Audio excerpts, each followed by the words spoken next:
बोलिए श्री प्राणनाथ प्यारी की जय, सतगुरु महाराज की जय, पन्ना धाम की जय, सर सुंदर साथी की जय। प्राणाधार आत्म संबंधी सुंदर साची आपके चरणों में शत शत नमन। सुंदर साची श्री राजी श्यामा जी की मेघ से विराट पक्ष को समझने का देखने का प्रयास कर रहे हैं। अभी तक अपन ने किया आदि नारायण के स्थूल शरीर का विस्तार, अहंकार जागृत मन अवस्था, जहां हमने देखे 14 लोक, अष्टावरण, अष्टावरण के ऊपर ज्योति स्वरूप और गायत्री, ये विस्तार है स्थूल का। सूक्ष्म में हमने मोह तत्व को जाना, जो स्वप्न अवस्था है, बुद्धि का स्वरूप है आदि नारायण की। आज बढ़ते हैं हम कारण सात शून्य की ओर। तो कारण की ओर बढ़ते हैं। पहले अपन देखते हैं कि कारण का विस्तार कहाँ पर आता है। ये देखिए, अपन इस नक्शे के माध्यम से देखते हैं। यहां तक तो हुआ स्थूल, है ना, ये 14 लोक, ज्योति स्वरूप, गायत्री शक्ति, यहां तक तो हुआ स्थूल। एक बार मैं निशान भी लगा देती हूँ। इस जगह तक अपना हुआ स्थूल। ये है अपना महतत्व सूक्ष्म, आदि नारायण का सूक्ष्म शरीर। और ये जो अब आज हमने करना है, ये है आदि नारायण का कारण शरीर, ये वाला महाविष्णु के कारण में 7 शून्य। तो जैसा कि हमने देखा था कि ज्योति स्वरूप का सूक्ष्म, अव्यकृत के स्थूल में, महातत्व का जो सूक्ष्म है या मूल है वो था अव्यकृत के सूक्ष्म में। अब हम देखेंगे जो 7 शून्य हैं, इनका भी जो मूल है अव्यकृत के इसमें कारण शरीर में ही है। जैसे हम यहाँ देख रहे हैं ना, स्थूल का स्थूल में आया प्रतिबिंब, सूक्ष्म का सूक्ष्म में, तो कारण का प्रतिबिंब कारण में। तो अव्यकृत का भी देखते हैं अपन नक्शा। ये देखिए सुंदर सा जी, हमने देखा था अव्यकृत के स्थूल में ज्योति और गायत्री का स्थान, इसी का प्रतिबिंब पड़ा वहां पर। और ये देखिए काल निरंजन, इसका प्रतिबिंब हमने महतत्व में देखा। और ये देखिए अव्यकृत के कारण में 7 शून्य, बिल्कुल यही का यही नक्शा आप वहां पर देखोगे, बिल्कुल सेम का सेम प्रतिबिंब यहाँ कालमाया के ब्रह्मांड में पड़ा है। ये देखिए अव्यकृत के कारण में 7 शून्य, ये जो शक्ति आई है, बिल्कुल ऐसा का ऐसा प्रतिबिंब अपना शर पुरुष में पड़ा है। ये देखिए बिल्कुल वही प्रतिबिंब शर पुरुष में पड़ा है। तो अव्यकृत के कारण में है तो यहां भी कारण में ही हुआ।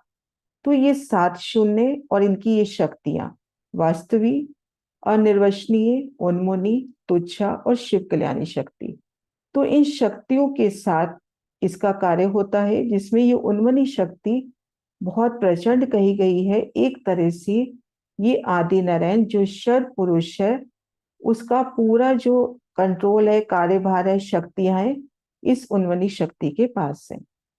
तो ये हमने देखा महाकारण महाविष्णु का जो एक कारण शरीर है 7 शून्य, इसका मूल है अव्यकृत के कारण में।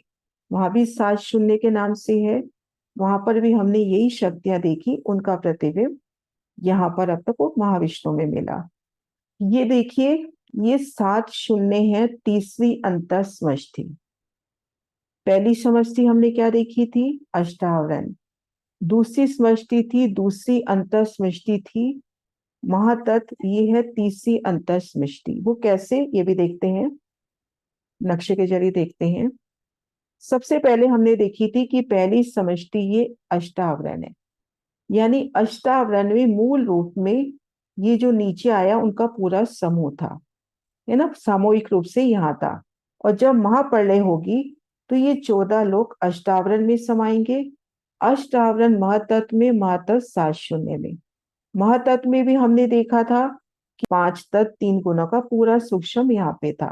ये नीचे जो कार्य व्यवहार अपने को जागृत में दिखाई दे रहा है, वो महातत्व में सूक्ष्म में था।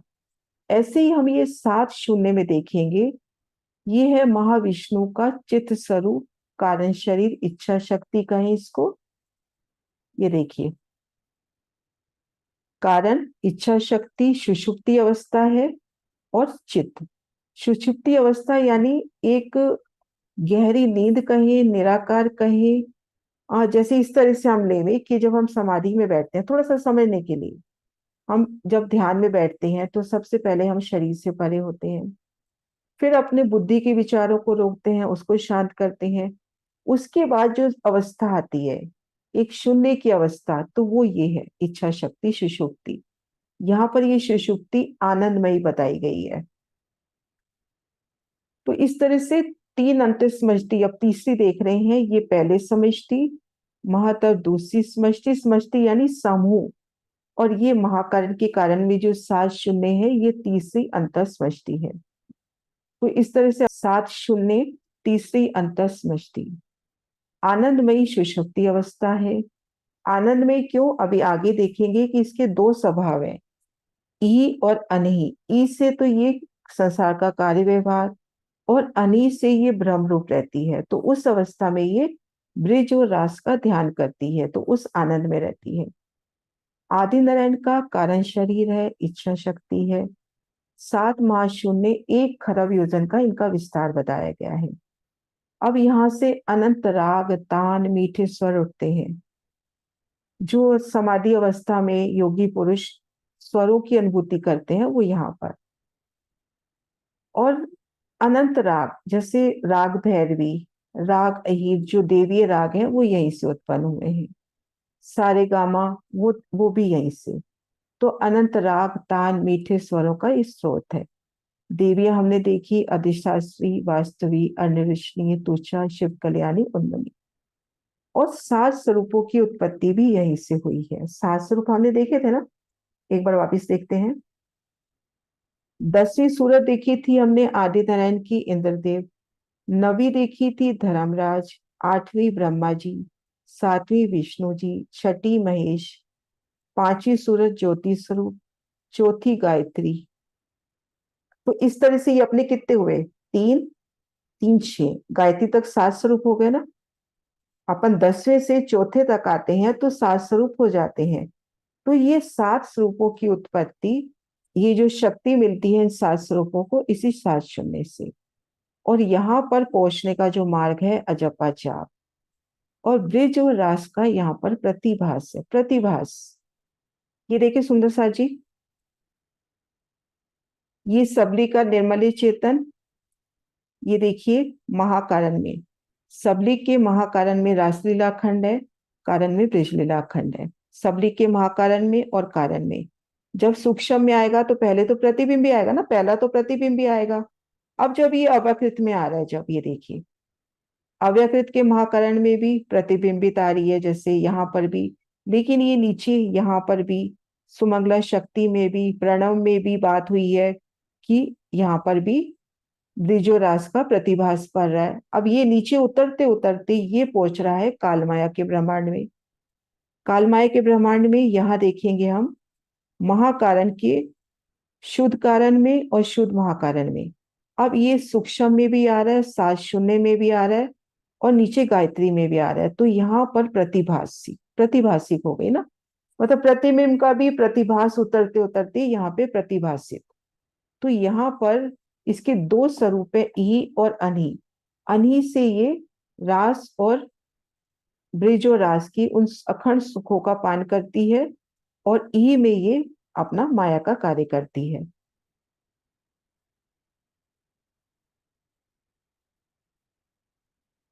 तो हमने इस वाले पेज में देखा 7 शून्य तीसरी अंतर्समष्टि, आनंदमयी सुषुप्ति अवस्था, आदि नारायण का कारण शरीर, इच्छा शक्ति, 7 महाशून्य 1 खरब योजन का विस्तार लिए हैं।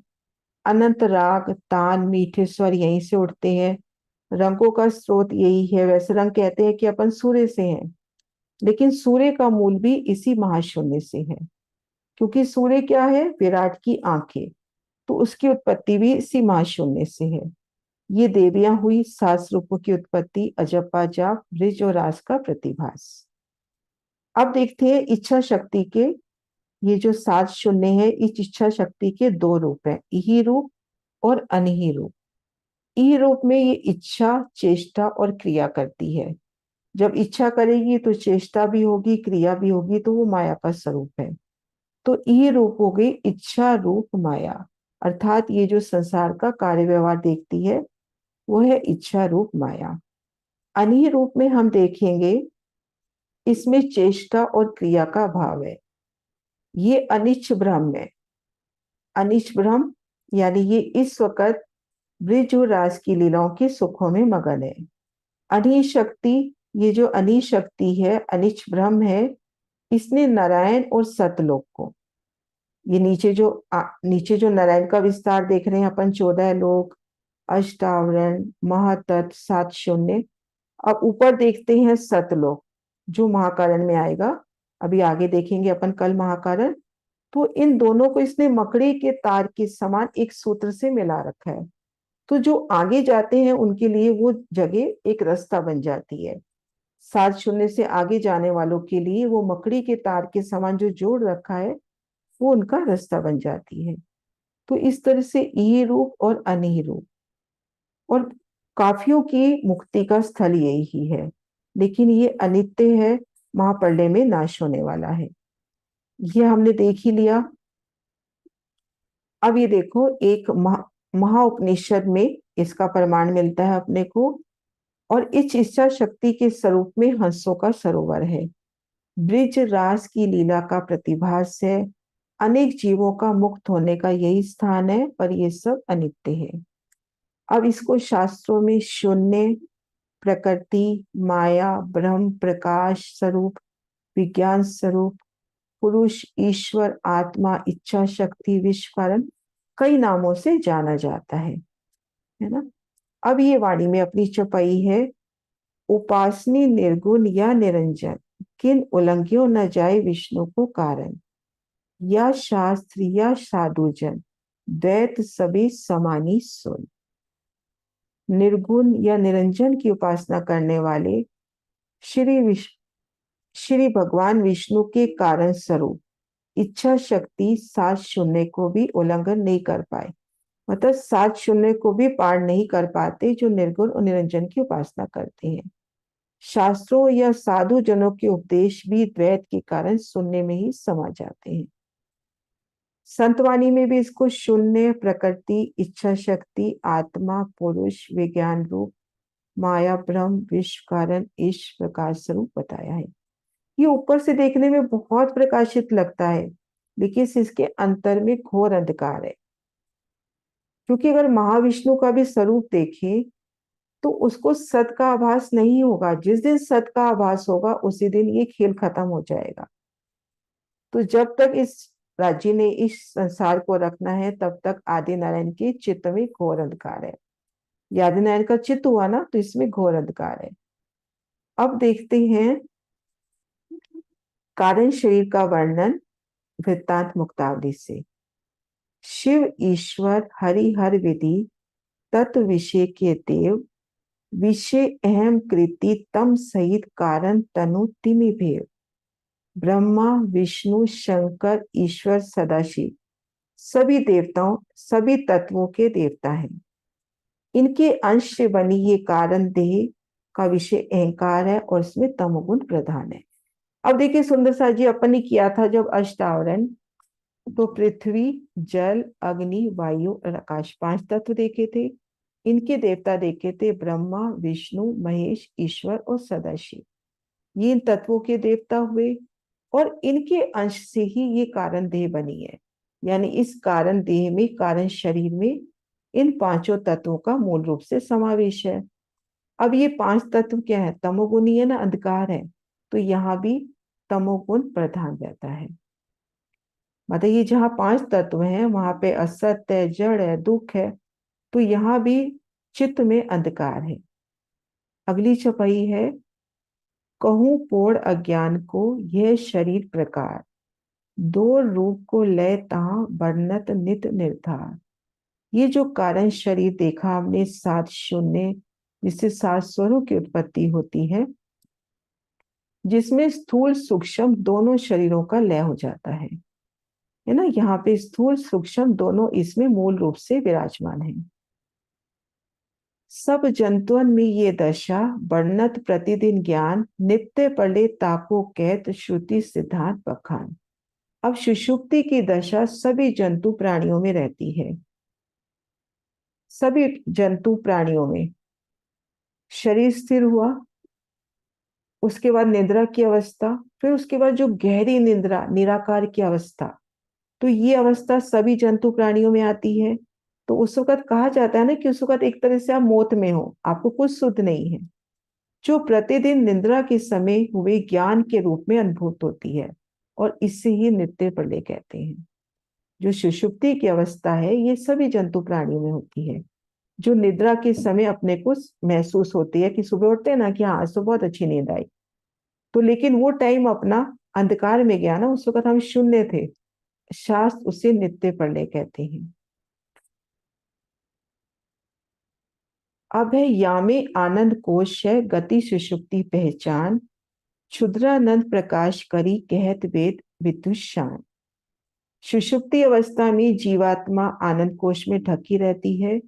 इस कारण उस समय आत्मा का शुद्ध अल्प ज्ञान ही अनुभव होता है। वेद और विज्ञान भी ऐसा ही कहते हैं। सुषुप्ति अवस्था में जीवात्मा आनंद कोश में ढकी रहती है। इस कारण आत्मा का शुद्ध अल्प आनंद ही अनुभव होता है। वेद विद्वान भी ऐसे कहते हैं। ये जो सुषुप्ति अवस्था है ये आनंद कोश कही जाती है। वाणी पश्यंती तहाँ ताको हृदय स्थान, उठत विवेक विचारित नार अहम को थान। इस अवस्था का स्थान हृदय है, चित्त है, जहां से अंदर से उठने वाले शब्द, पश्यंती वाणी जो हृदय की गहराइयों से उठे, डीप सोल से उठे, पश्यंती वाणी, विचार विवेक उठते हैं, और अहंकार के इस स्वरूप में नाद शब्द का वास रहता है, यानी स्वरों का वास रहता है। तो ये प्रमाण अपने को मिला वृतांत मुक्तावली में। तो इस तरह से 7 शून्य को हमने आज जाना।